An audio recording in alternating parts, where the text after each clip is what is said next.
It's the Real News Network, and welcome back to my conversation with Shir Hever.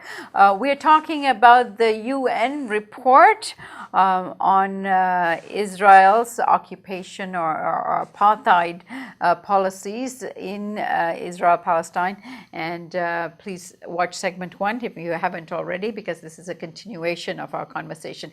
So Shir, welcome back. Thanks, Sharmini.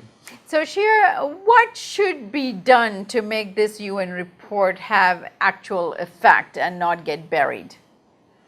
A lot of activists around the world are very concerned about this attempt by the Secretary General to withdraw the report and to try to bury it. It was actually taken down from the UN website, but immediately put up on an activist website because activists have made copies of this report and are determined to make use of it. The important point is that this report actually makes very well-articulated arguments supported by facts, by experts of international law, how Israel is guilty of the crime of apartheid. For a lot of countries around the world, this has direct legal significance because for countries who sign the UN, who have signed the UN Convention of 1973 against the crime of apartheid, they are committed to enforce that law.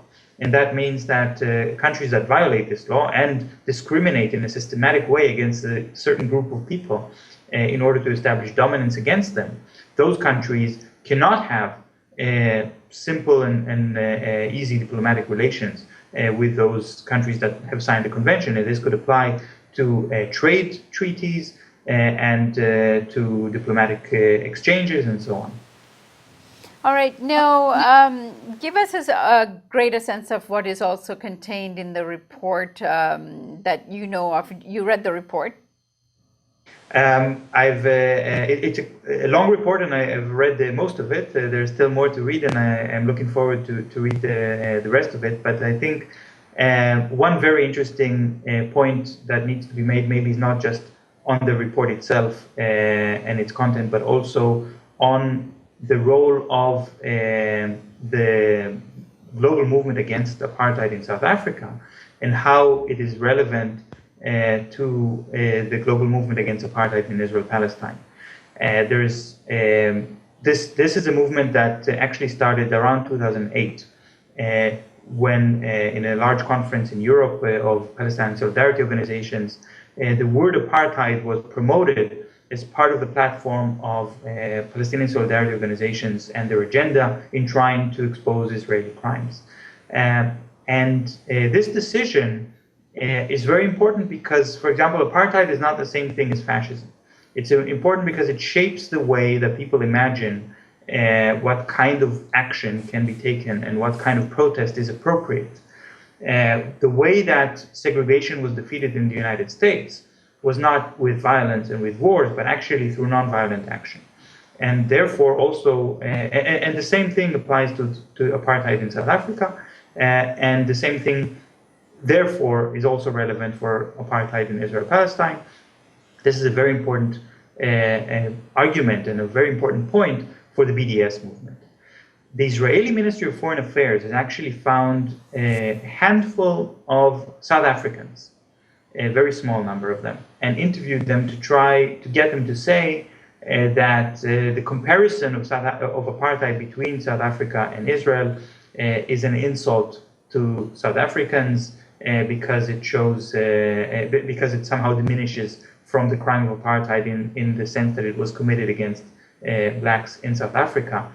And I think it's very interesting to see that, in fact, the African National Congress, the political party of Nelson Mandela and the political party which eventually defeated apartheid, has made a very clear statement that they consider Israeli policies in the occupied territory to be a form of apartheid.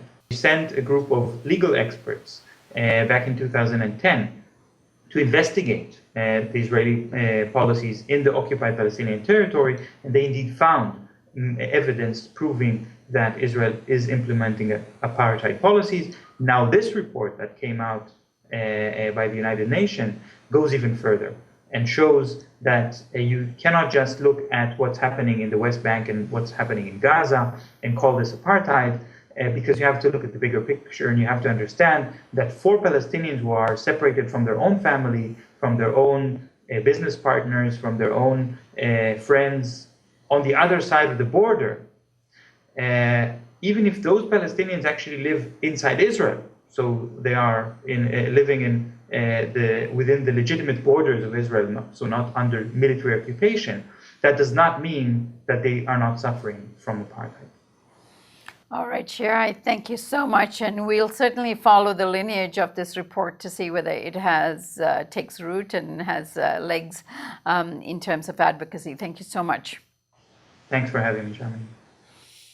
And thank you for joining us here on the Real News Network.